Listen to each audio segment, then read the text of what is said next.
नकली राजा असली चोर। नकली राजा राजमहल का खजाना धीरे धीरे अपने समूह वालों के यहाँ पहुँचा रहा है। ऐसा करते गुप्तचर उसे देख लेता है और वो राजा पकड़ा जाता है। आइए जानते हैं कि ये राजा कौन था और ये राजमहल का सारा खजाना किसको दे रहा था। आइए ये कहानी देखते हैं। जैसलमेर नगर के राजा शमशेर सिंह एक ईमानदार राजा थे। वो अपने नगर के हर व्यक्ति के लिए सदैव तत्पर रहते थे। उनके राज्य में जनता सुख और आनंद में जीवन व्यतीत कर रही थी। उनके 5 बच्चे थे और पांचों अपनी शिक्षा पूरी करने गुरु के आश्रम गए हुए थे। एक दिन महाराज की तबीयत खराब होती है। महाराज, आप अपने पुत्रों को राजमहल वापस बुलवा लीजिए। मंत्री, अभी तो उनकी शिक्षा भी पूरी नहीं हुई है और मैं उनकी विद्या में बाधा नहीं डालना चाहता। हाँ महाराज, आप ठीक कह रहे हैं, परंतु आपकी तबीयत खराब हो रही है, इसीलिए मुझे इस नगर की चिंता होती है। मंत्री, आप चिंता ना करें, मैं जल्द ही ठीक हो जाऊंगा। कुछ दिन बीत जाते हैं, लेकिन राजा की तबीयत ठीक नहीं होती। इस बात की चर्चा प्रजा में होने लगती है। गुप्तचर आकर ये बात महारानी को बताता है। महारानी प्रजा की बात पर विचार करती है और राजा से कहती है, महाराज, आपकी सेहत में अभी तक सुधार नहीं हुआ है और उसको लेकर प्रजा में भी चिंता हो रही है, तो आप अपने पुत्रों को बुलावा भिजवा दीजिए। महारानी, आप चिंता ना करें, मैं जल्द ही ठीक हो जाऊंगा। महाराज, आप अपने पुत्रों को बुलाकर उन्हें राजपाट और शासन सिखा देते तो उनके और आपके लिए अच्छा होता। मैं अपने पुत्रों की विद्या अधूरी नहीं रखना चाहता और तब तक मुझे कुछ भी नहीं होगा, परेशान ना हो। फिर कुछ ही दिनों बाद महाराज की तबीयत ठीक हो जाती है और महाराज पुनः राज्य को नियंत्रित करने लगते हैं। फिर एक दिन महाराज को जंगल में शिकार करने का मन होता है। वो अपने सैनिकों के साथ वो जंगल की सैर पर निकल जाते हैं। मंत्री, आप प्रजा का ख्याल रखें, मैं कुछ ही दिनों में सैर करके वापस आ जाऊंगा। ठीक है महाराज, जैसी आपकी इच्छा। महाराज को अपने सैनिकों के साथ जंगल पहुंचते पहुंचते रात हो जाती है। सैनिक जंगल में ही टेंट लगाकर महाराज के सोने की व्यवस्था बनाते हैं। उसी जंगल में एक चोरों की मंडली भी रहती थी। वो महाराज और सैनिकों को ठहारते देखते हैं तो उसमें से एक चोर महाराज के पास आता है। महाराज, मैं इस जंगल का निवासी हूँ। आपको कोई भी आवश्यकता हो तो मुझे आवाज जरूर लगाइएगा। मैं आपकी सहायता के लिए तुरंत हाजिर हो जाऊंगा। धन्यवाद आपका, परंतु मेरे साथ मेरे सैनिक हैं। महाराज, ये सैनिक है, परंतु इस जंगल से वाकिफ नहीं है। मैं इस जंगल से और यहाँ के जानवरों से पूरी तरह से वाकिफ हूँ, इसीलिए मैं आपकी सहायता के लिए आपको संदेश पहुँचाने आ गया हूँ। अगर आपको कोई सहायता नहीं चाहिए तो कोई बात नहीं। आपका बहुत बहुत धन्यवाद जो आपने हमारी सहायता का विचार किया। श्यामू महाराज की पूरी टोली का निरीक्षण करके अपनी मंडली के पास पहुंच जाता है और उन्हें एक बड़ी खुशखबरी वाली बात बताता है, जिसे सुनकर सभी बड़ा ही खुश हो जाते हैं। अरे भाई, तू वहाँ चोरी के इरादे से गया था, क्या लेकर आया? जल्दी बता। अरे भाई, जो महाराज की मंडली है वहाँ इतनी आसानी से चोरी थोड़ी ना होती है, लेकिन एक बड़ी खुशखबरी वाली बात है, वो सुनो। हाँ, जल्दी सुना। भाई, महाराज की शक्ल बिल्कुल अपने साथी छगन से मिलती है, क्यों ना इसका फायदा उठाया जाए। हाँ, ये तो बड़ी मजेदार बात बताई तूने। तो कल हम अपने काम में लग जाएंगे। अब भाई, कल हमें करना क्या है? बस उस राजा को पकड़कर अपने पास रख लेना है और उसकी जगह पर तुझको उस राज्य में महाराज के रूप में भेज देना है। फिर उसकी सारी संपत्ति हमारी हो जाएगी और हमें चोरी करने की आवश्यकता भी नहीं पड़ेगी। अरे वाह, क्या तरकीब सोची है भाई आपने, ये तो बड़ा ही मजेदार है।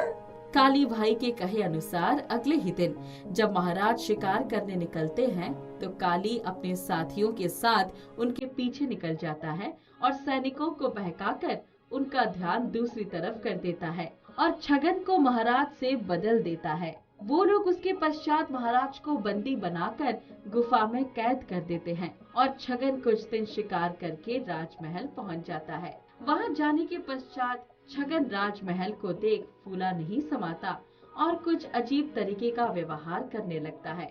उसे देख महारानी, महाराज, आपको क्या हो गया है? आपका व्यवहार बहुत ही बदल गया है। शिकार के दौरान जानवरों के हमले ने मेरे मस्तिष्क पर प्रभाव डाले हैं।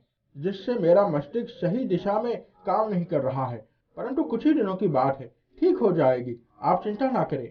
ठीक है महाराज। अगले दिन महाराज दरबार में सिंहासन पर जा बैठते हैं, परंतु वो असली महाराज हो तब तो उन्हें राजसभा को संबोधित करने का ज्ञान होना।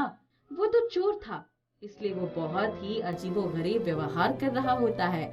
उसका व्यवहार देख मंत्री को आश्चर्य होता है। फिर वो महाराज के पास जाकर उनके कान में कहता है, महाराज, आप क्या कह रहे हैं? दरबार में उपस्थित लोग आप पर हंस रहे हैं। मंत्री, मेरा स्वास्थ्य कुछ ठीक नहीं लग रहा है। शिकार के दौरान मुझ पर जानवर ने हमला किया, जिससे मेरा मस्तिष्क काम नहीं कर रहा है। मैं सभा का निर्णय नहीं कर पाऊंगा। मैं अपने कक्ष में जा रहा हूँ। ठीक है महाराज, जैसी आपकी इच्छा।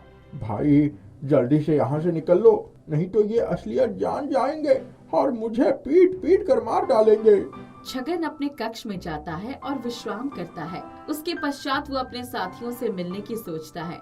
तब वो अपने सैनिकों के साथ फिर उसी जंगल में जाता है और समय पाकर अपने साथियों से मिलता है और वो उनको सारी बात बताता है। तो उसके साथी कहते हैं, छगन, तू इतना चिंता ना कर, किसी को कुछ पता नहीं चलेगा। और वैसे भी हम लोगों को आज नहीं तो कल मारे ही जाना है, तो क्यों ना तुम किसी के काम ही आ जाओ। छक्कन, तू ऐसे परेशान ना हो। बस हमें पाकर राजमहल का खजाना धीरे धीरे हमारे पास भेजवाते रहना। हम जंगल के आसपास ही रहेंगे। फिर जैसे ही सारा खजाना हमें मिल जाएगा तो वहाँ से निकल जाना। ठीक है भाई, मैं ये करने के लिए तैयार हूँ। काली के कहे अनुसार छगन राजमहल जाता है और रात में समय पाकर राजमहल का खजाना घोड़े गाड़ी में रखवाकर राजमहल से बाहर निकल जाता है। ऐसा ही कई दिन तक चलता है। फिर एक दिन मंत्री उसे देख लेता है तो ये बात महारानी को बताता है। तब महारानी कहती है, महाराज, आजकल आप रोज रात में कहाँ जाते हैं? अब हमारे एक ऋषि मुनि है जो जंगल में रहते हैं। मैं रोज रात उनसे मिलने जाता हूँ। ये बात आपने पहले कभी मुझे नहीं बताई और ना ही पहले आप कभी जाया करते थे। हाँ रानी साहिबा, ये बात पहले मुझे भी नहीं पता था, पर जब मैं शिकार करने के लिए गया था तो उस वक्त मुझे ये बात पता चली और उसी की सोच में मैं डूबा रहता हूँ। ठीक है महाराज, परंतु ये बात आपको मुझसे छुपानी नहीं चाहिए थी और इसके लिए आप चिंता न करें। छगन रानी के सवालों के जवाब देकर अपने आप को सुरक्षित महसूस करता है। फिर कुछ दिनों तक ऐसा ही चलता है। तो जब राजमहल का खजाना खाली होने की कगार पर होता है, तब मंत्री खजाने के कक्ष में जाता है और वहाँ का नजारा देख आश्चर्यचकित रह जाता है। वो इस बात की खबर महारानी को देता है। तब महारानी, ये सब क्या हो रहा है हमारे राज्य में? पहले महाराज के स्वभाव में परिवर्तन और अब अचानक खजाने के खाली होना। मंत्री, इस बात का पता लगाओ। इजाजत हो महारानी, तो मैं एक बात आपसे कहना चाहता हूँ। हाँ बोलो महामंत्री। रानी, मुझे तो शक महाराज के ऊपर हो रहा है। कुछ गलत कहा हो तो आपके लिए मैं क्षमा मांगना चाहता हूँ। शक पर ना बोलो मंत्री, इसकी खोज करो। और महाराज का व्यवहार तो मुझे भी बड़ा अजीब लग रहा है।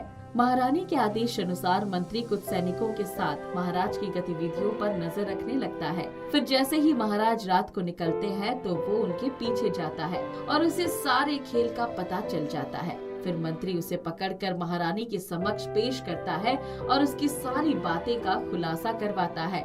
मुझे क्षमा कर दो महारानी, मुझे कुछ नहीं चाहिए। मुझे रिहा कर दे, मेरे बिना मेरा परिवार भूखा मर जाएगा।